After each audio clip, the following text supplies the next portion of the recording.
The biggest issue facing the planet this century are sustainability as a result of climate change and, of course, the food security crisis that is coming with it.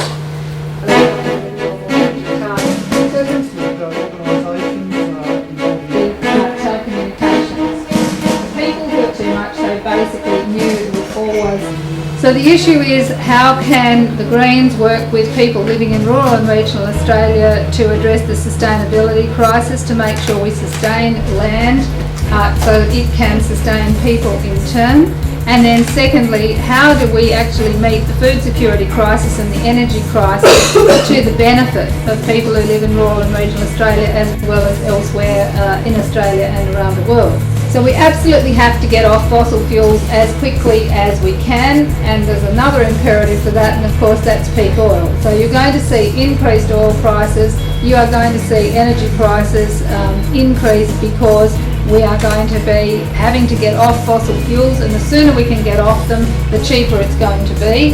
And over the long term, of course, once you have put in the infrastructure for renewable energy, you don't have input costs for your actual source of energy. Absolutely delighted to be here in Orange as the first stop on what I hope is going to be quite a long regional tour. It'll take a few months to get around the country, but what is so reassuring meeting growers here this morning is that most of the issues that are being raised, everything from the costs of quarantine inspection through to the impacts of the free trade agreements, through to labour costs, through to labelling, all of those things are issues which the Greens are working on actively in the National Parliament, particularly in relation to apple and pear growers.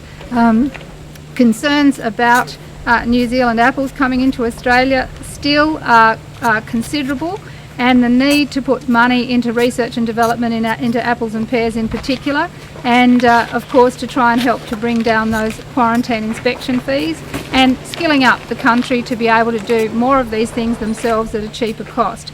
And I'm here to say that we are working on a food security strategy for Australia, which is looking at sustaining agricultural land for agricultural production, includes things like the impact of urbanisation, the impact of coal seam gas, the fact of the low farm prices, but also looking at the long-term opportunities for rural and regional areas to diversify as a result of the food security crisis. I've just spoken to an orchardist here who hasn't been able to harvest for the last 2 years because of the impacts of climate change. That is what's happening right across the country.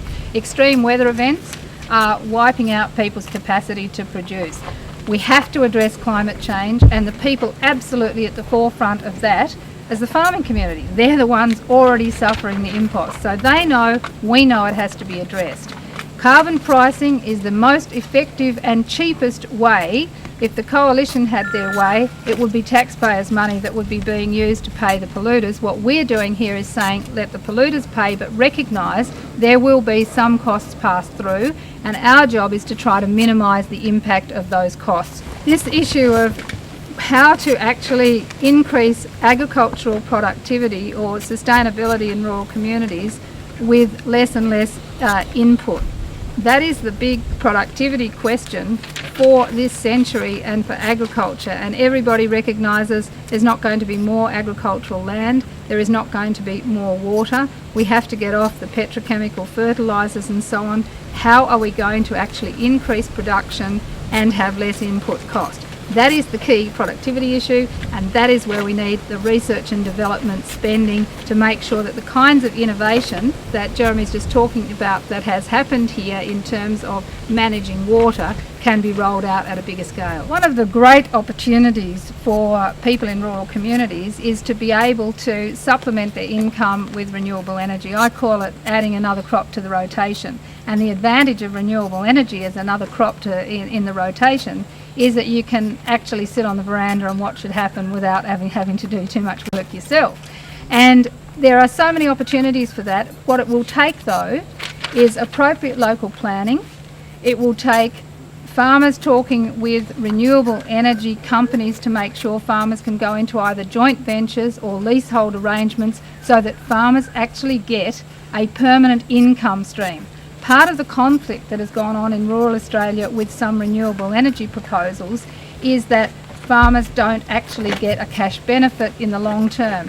Once you turn it into an income stream, you will see things change. So that is one thing we're trying to do. The Clean Energy Finance Corporation, in addition to the renewable energy target, should now see new large-scale renewables out here in the bush, but we also need investment in the grid. And that is going to be another ongoing discussion we have to have, is how to maximise the benefits to rural and regional Australia. Yes? We've had a number of years in which we've all lived with and many people have loved Uncle Bob. I'm sure you're not going to be Auntie Chris. What's going to be your persona and style compared with the past? The Greens, as a political party, has a lot of depth across the country. Local government, state government, branches across the nation in every state. And our job now is to continue to grow the party and build on Bob's legacy. One of the ways in which I want to do that is reopen the conversation with rural and regional Australia, but also to build the conversation with progressive business around the country, because too much of Australia's voice in the public arena in business has been the voice of the old vested interests, and we need the voices of those who are prepared to adapt to climate change, mitigate against climate change, and take up the opportunities provided by diversification of the economy, new business, the NBN, and so on. So that's where I want to take it. What's going to be your style?